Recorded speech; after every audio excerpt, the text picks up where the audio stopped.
So I've become really interested in the ways that human beings stabilize their identity. Now, I've talked before of Cooley's theory of the looking glass self, this phenomenon known as peopling.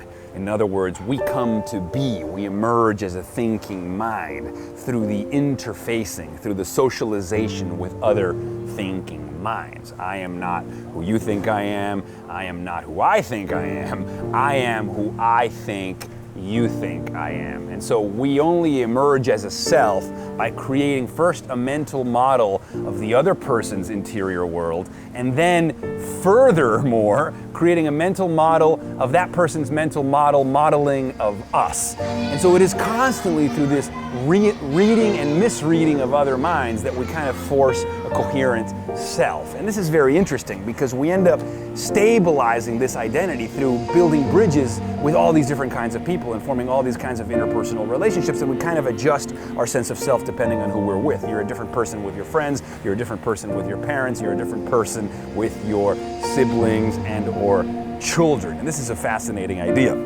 So, in the context of romantic relationships, why are these so wonderfully significant? Because, ever since Romeo and Juliet, William Shakespeare ushered in this concept of romantic love as the ultimate identity-affirming phenomenon in the world, you meet somebody in whose eyes you end up finding yourself and anchoring yourself in their heart, body, and mind.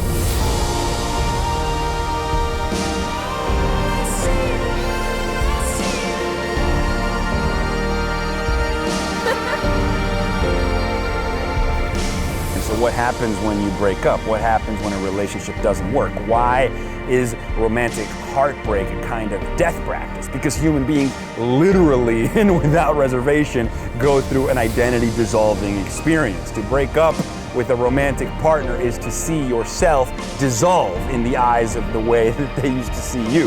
Think about that for a second. Again, the self is tethered to how we're seen through the eyes of others. And the person that we hold most significant, the chalice, right? The person that we put on a pedestal, when that collapses, right? When your gods reveal their clay feet, we are left with not even ourselves to make sense of this implosion and this black hole. That's why people have nervous breakdowns a lot of the times when romantic relationships fail.